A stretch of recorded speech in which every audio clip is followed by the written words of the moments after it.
नमस्कार दोस्तों, आज हम बात करेंगे वट सावित्री व्रत के बारे में। इस साल यह व्रत 10 जून 2021 को है। मान्यता है कि वट सावित्री व्रत करने से पति की दीर्घ आयु होती है और परिवार में सुख शांति आती है।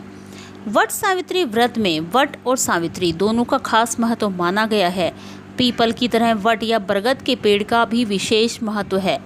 पुराणों की बात अगर हम देखें तो वट वृक्ष में ब्रह्मा, विष्णु व महेश तीनों का वास है। इस व्रत में बरगद के पेड़ की चारों ओर घूमकर सुहागिनें रक्षा सूत्र बांधकर पति की लंबी आयु की कामना करती हैं। ऐसे भी मान्यता है कि वट वृक्ष के नीचे बैठकर ही सावित्री ने अपने पति सत्यवान को दोबारा जीवित कर लिया था। और वट वृक्ष के बारे में एक कथा और बताई जाती है कि मार्कंडेय ऋषि को भगवान शिव के वरदान से वट वृक्ष के पत्ते में पैर का अंगूठा चूसते हुए बाल मुकुंद के दर्शन हुए थे। तभी से वट वृक्ष की पूजा की जाती है। वट वृक्ष की पूजा से घर में सुख शांति, धन लक्ष्मी का भी वास होता है। वट सावित्री व्रत की पूजा के लिए एक बांस की टोकरी में 7 तरह के अनाज रखे जाते हैं, जिसे कपड़े के 2 टुकड़ों से ढक दिया जाता है। एक दूसरी बांस की टोकरी में देवी सावित्री की प्रतिमा भी रखी जाती है। वट वृक्ष पर महिलाएं जल चढ़ाकर कुमकुम अक्षत चढ़ाती हैं। फिर सूत के धागे से वट वृक्ष को बांधकर उसके 7 चक्कर लगाए जाते हैं और चने गुड़ का प्रसाद बांटा जाता है। इसके बाद महिलाएं कथा सुनती हैं, जो कि इस प्रकार है। वट वृक्ष का पूजन और सावित्री सत्यवान की कथा का स्मरण करने के विधान के कारण ही यह व्रत वट सावित्री के नाम से प्रसिद्ध हुआ है। सावित्री भारतीय संस्कृति में एक ऐतिहासिक चरित्र माना गया है। सावित्री का अर्थ वेद माता, गायत्री और सरस्वती भी होता है। सावित्री का जन्म विशिष्ट परिस्थितियों में हुआ था। कहते हैं कि भद्र देश के राजा अशुपति की कोई संतान न थी। उन्होंने संतान की प्राप्ति के लिए मंत्र उच्चारण के साथ प्रतिदिन 1 लाख आहुतियाँ दी। 18 वर्षों तक यह क्रम जारी रहा। इसके बाद सावित्री देवी ने प्रकट होकर वर दिया कि राजन, तुझे एक तेजस्वी कन्या पैदा होगी। सावित्री देवी की कृपा से जन्म लेने की वजह से कन्या का नाम सावित्री रखा गया। कन्या बड़ी होकर बेहद रूपवान थी। योग्य वर न मिलने की वजह से सावित्री के पिता दुखी थे। उन्होंने कन्या को स्वयं अपने लिए वर तलाशने के लिए भेज दिया। सावित्री अनेक जगह भटकती रही, जंगलों में घूमती रही। जंगलों से घूमते घूमते हुए एक तपोवन में भी भटकने लगी। वहाँ पर साल्व देश के राजा दुम्नसेन रहते थे, क्योंकि उनका राज्य किसी ने छीन लिया था। उनके पुत्र सत्यवान को देखकर सावित्री ने पति के रूप में उनका वरण कर लिया। कहते हैं कि साल्व देश पूर्वी राजस्थान या अलवर अंचल के इर्द गिर्द था। सत्यवान अल्पायु थे।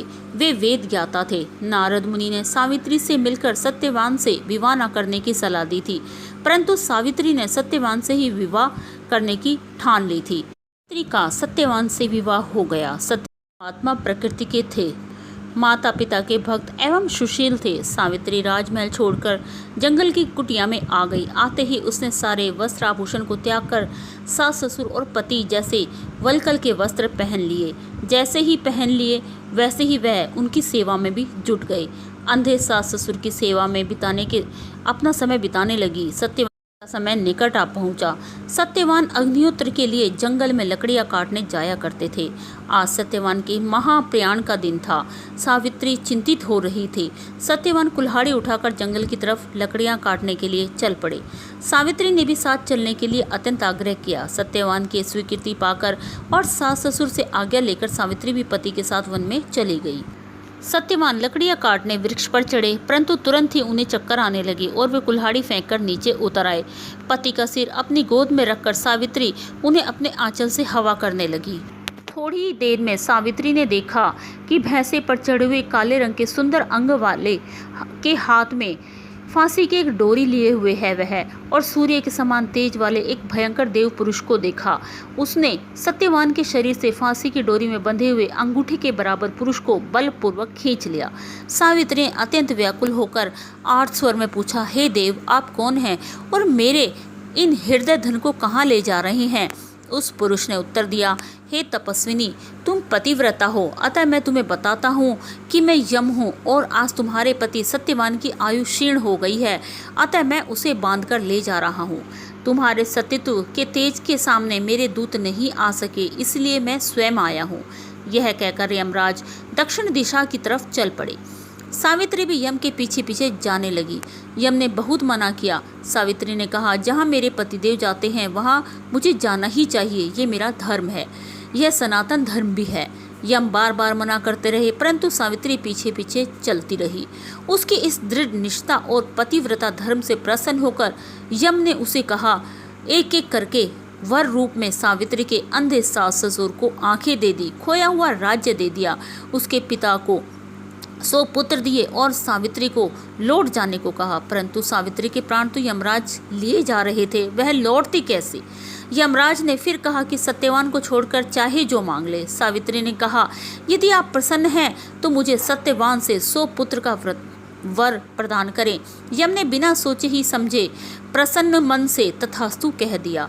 वचनबद्ध यमराज आगे बढ़े। सावित्री ने कहा, मेरे पति को तो आप लिए जा रहे हैं और मुझे 100 पुत्रों का वर दिए जा रहे हैं, यह कैसे संभव है? मैं पति के बिना सुख, स्वर्ग और लक्ष्मी किसी भी चीज़ की कामना नहीं करती, बिना पति में जीना भी नहीं चाहती।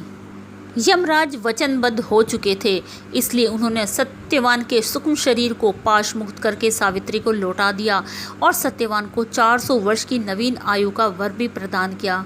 दोस्तों, ये शक्ति थी सावित्री की, पति की लिए जो उसकी परमपरायणता थी, उसकी शक्ति थी, जिसके आगे यमराज भी झुक गया। दोस्तों, अपने पति की लंबी आयु के लिए यह व्रत अवश्य करना चाहिए। वट सावित्री व्रत का हमारे धर्म में बहुत ही महत्व माना जाता है। अगर यह व्रत रखते हैं तो आपकी सास या ननद हो आपके पास, तो उसको सुहाग का सारा सामान, साड़ी या जो भी आप नए वस्त्र कुछ देना चाहें दक्षिणा के साथ, तो अवश्य देने चाहिए। यह बायना उस दिन ज़रूर निकालना चाहिए। इसका बहुत ही अधिक फल माना जाता है, क्योंकि यह व्रत पति की लंबी आयु के लिए होता है। जब आप अपनी सास या ननद को ये चीज़ें दान देती हैं तो उसके मन से बहुत ही अधिक आशीर्वाद निकलता है, जो आपके लिए अत्यंत ही लाभदायक होता है। दोस्तों, आज की आपको ये वीडियो कैसी लगी? अच्छी लगी तो लाइक ज़रूर कीजिए। नमस्कार।